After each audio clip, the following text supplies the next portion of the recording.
Welcome on in, football fans. It's your boy, Gsluke, here with our Week 16 DFS and prop preview for tomorrow's main slate action. Gonna make sure you're ready for all of your lineups and prop slips tomorrow. With first off, a look at my top QB stacks of the week and ones that I'm using over there for my Draftkings GPP lineups. And then afterwards, I look through the prop side of things and my top props on Underdog and Prize Picks. They might want to add to a few slips of your own. So a lot to go through here. Let's go ahead and not waste any time at all. And start it off with first off, my top three stacks of the week. Stack number one is going to be Joe Burrow and the Cincinnati Bengals going against the Dorian Thompson-Robinson-led Cleveland Browns. So a little bit of a different look offense on the other side, but a team that has already shown that they're not going to lay down here at the end of the year and have stayed close and competitive in most of the games that they've played lately. So whether you're looking for a buyback, I think that's definitely live in this sort of lineup. Not one that I'm forcing in with a lineup roll, but I'm definitely going to be exploring that option in terms of some buyback correlation. But on the other side of things with the Bengals, gives you a ton of upside over there with your correlation. So Joe Burrow this year has been prolific. I mean, you look at his numbers, one of the best, if not the best fantasy quarterback to go out here and play in GPPs. And it's not just that he goes out there and can score 25 to 35 points himself. It's the players that he brings along with him. And while sometimes those rushing quarterbacks have a higher ceiling in terms of their performance, guys like Joe Burrow that are pure passing quarterbacks usually bring along two, sometimes even three players from the same team that can get you a block of sometimes 80 to 100 points with those three or four players. So when you can get that 80 to 100 point block, it makes it really easy to take that core and then try and find some spots around them to get an even better score out there in those GPPs, which is what I love about a Joe Burrow. It's not so much that he's the best quarterback play on the slate. You can say that Josh Allen maybe has a higher ceiling because of that rushing aspect, but if you're looking for an 80 to 100 point block, that's what you're getting from a Cincinnati Bengals stack. So whether that would be with the Jamar Chase Brown at running back, a Gesicki, Sample, Higgins, Yoshi-Vash, a ton of different options that you can use out there at wide receiver, tight end, are all options that you can use for some correlation. It's worth noting that you could see on here I have them as at least two pass catchers in terms of that correlation, and that's because of the lack of rushing upside. And with your buybacks, you've got Jerome Ford, who'll be the lead back with Nick Chubb rolled out. You get Jerry Jeudy, who's been on a hot run himself. Njoku questionable if he plays. Maybe you use him for some buyback. You got Woods, you got Tillman if he plays, I believe was just rolled out. So probably don't go with the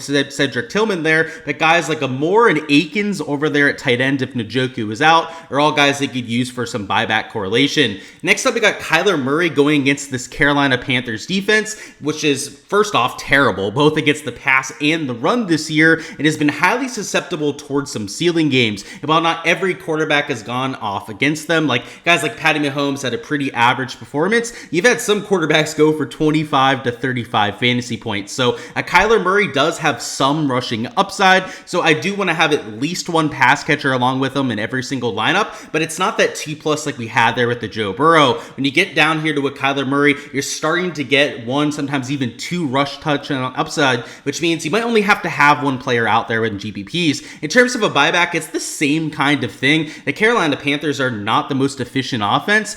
Just like Dorian Thompson-Robinson, it could lead to some question marks there at the quarterback position. Over here with the Panthers, you've got an offense that at times, especially the last month, has looked pretty good, especially against some tough defenses the last month or so, but the first 6 to 8 weeks were an absolute dumpster fire. So I don't think you have to force in a buyback, but some of my favorites would be a Chuba Hubbard. You got Adam Thielen over there at wide receiver, Jalen Coker, Moore at wide receiver, or a Sanders or a Tremble at tight end that you could use. In terms of the guys that you're using from the Cardinals, probably should have started there, but it'd be Marvin Harrison Jr., Trey McBride, my favorite option out there for a pairing. You could go to James Conner at running back, maybe not my favorite just because, Kyler Murray does have some of that rushing upside himself, so it feels like they would be kind of cannibalizing each other just a little bit. But guys like a Wilson, Dortch out there at wide receiver as well are all players that you could use out there from the Cardinals and pair up with the Kyler Murray. And what you're getting with these top two stacks isn't necessarily low ownership. Low ownership would be guys like a Jane Daniels, who is sub 1%.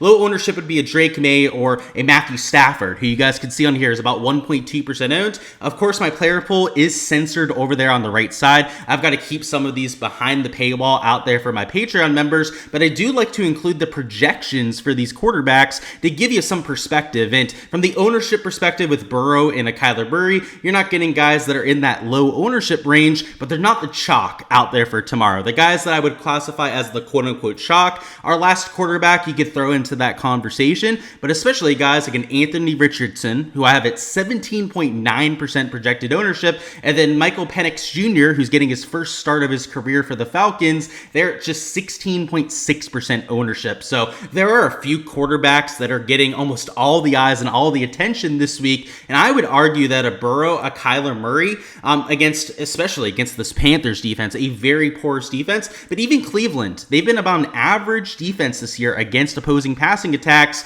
Kind of surprises me that these guys like Burrow, Kyler Murray aren't closer to that 10 to 12% mark. So perhaps it's because we have those other two guys towards the bottom that are getting all that attention at quarterback that you can have guys like this at more reasonable ownership numbers. Then the last one I'm going to go through here would be Caleb Williams. It is the most popular quarterback stack that I'm getting to, but the one that I feel the best about out there for tomorrow's slate. He's only $5,500. He does have some rushing upside, just like you had there for Kyler Murray. So in terms of your correlation, I'm looking at one pass catcher per lineup out there with Caleb Williams, but this is a game against the Detroit Lions where they are sizable underdogs out there for tomorrow. It's one of the higher totals of the week at about 47 points for an over-under, and you've got a defense, the front seven specifically, out there for the Lions that has been really good against opposing rushing attacks. And while they've excelled in that area, some of the injuries lately have left them susceptible against the pass. So a team like the Bears might be forced to pass playing from behind. You add on top of that the front seven of the Lions is going to lead you to want to pass more anyways,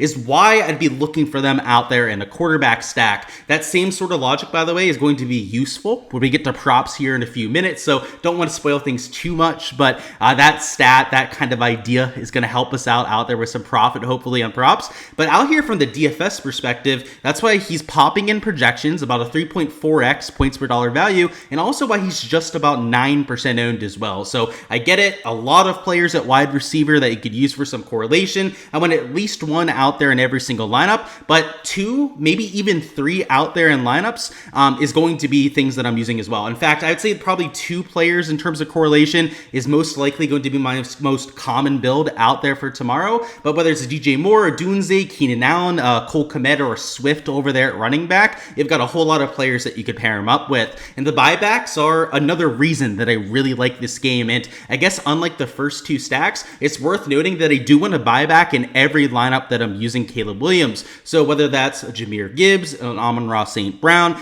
Sam Laporta, Jameson Williams at wide receiver, or even Tim Patrick for a little bit of a lower owned buyback over there on the Detroit side. I want at least one buyback out there in lineups. And the thing that's worth noting is sometimes people just leave it as one buyback. If you really want to get over the field, let's say you're playing Caleb Williams, maybe double stacking it with one or two wide receivers, you might want to consider using two players as a buyback. Without David Montgomery, Jahmyr Gibbs is the best play on the slate. Worth noting that he's over 40% projected owned, so he is going to be maybe the most chalky running back that we've seen this year.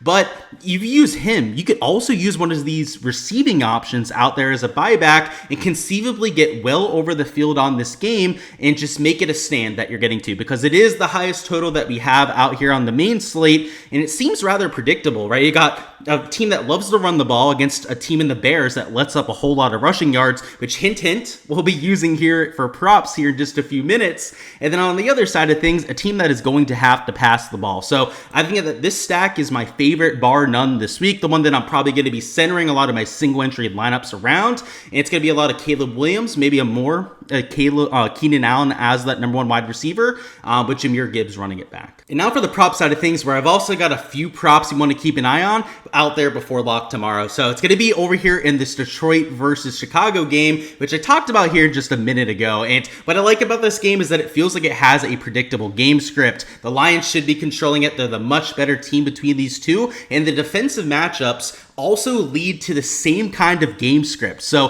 what it leads to, Lions playing from ahead, you're going to expect them to be rushing the ball a little bit more. On the other side of it, right, we'd expect Caleb Williams to be passing the ball a little bit more. So that's why we have the over on rushing yards for Gibbs, also the over on passing attempts over there for Caleb Williams. And though these are correlated, you still have a full 3x payout over here on Underdog, which historically I'm pretty sure this would pay less. I'm not sure if they changed up their correlation rules out there this week, or maybe just this specific combination correlation isn't showing up as correlation out there in their system, but there's obvious correlation between these two props here, and Caleb Williams is minus 120 to minus 130 for his over on books. So a little bit of line value there. And then on the Gibbs side of things, he's at 91.5, 92.5 yards on a lot of the books as well. So I would say a little bit of line value out there on either side. You've got correlation between these two spots. And as I mentioned, maybe you just skipped to the prop section. Maybe you don't play DFS, that sort of thing. The Bears rank second to last in the NFL when it comes to rushing yards allowed per game.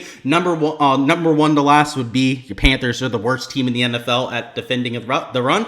And then you've got this Bears defense. So Gibbs has maybe the best matchup that we have. And then that Lions defense lately has been suffocating against opposing rushing attacks. So I would expect to see them have to pass the ball a little bit more, which just further leads into taking these two props. So I would take them over here in Underdog as we don't have those correlation rules. And on the price pick side, I believe it pays a little bit less. And also you have less favorable lines on guys like a Jahmyr Gibbs. So Underdog is the place to go out there and play this slip. Of course, this won't be the only prop slip that I'm playing out there before lock. For access to all the slips that I'm entering, make sure to go ahead and join the Patreon page. There's a link in the description of the video to go out there and join it. $15 a month. They give you access to the prop tier, which will give you all the different slips that I'm entering out there for every single slate. Whether it's the 2-gamer today, the main slate out there tomorrow, I've got all of that covered for you guys, as well as all the props over there on Prize Picks. So it's not just Underdog that I'm going out there and entering props for. I'm entering them across a variety of different sites. For all of that, make sure to join the Patreon page, as well as for all the DFS content that you saw before. On there, of course, I've got all my projection sheets. That includes my player pool,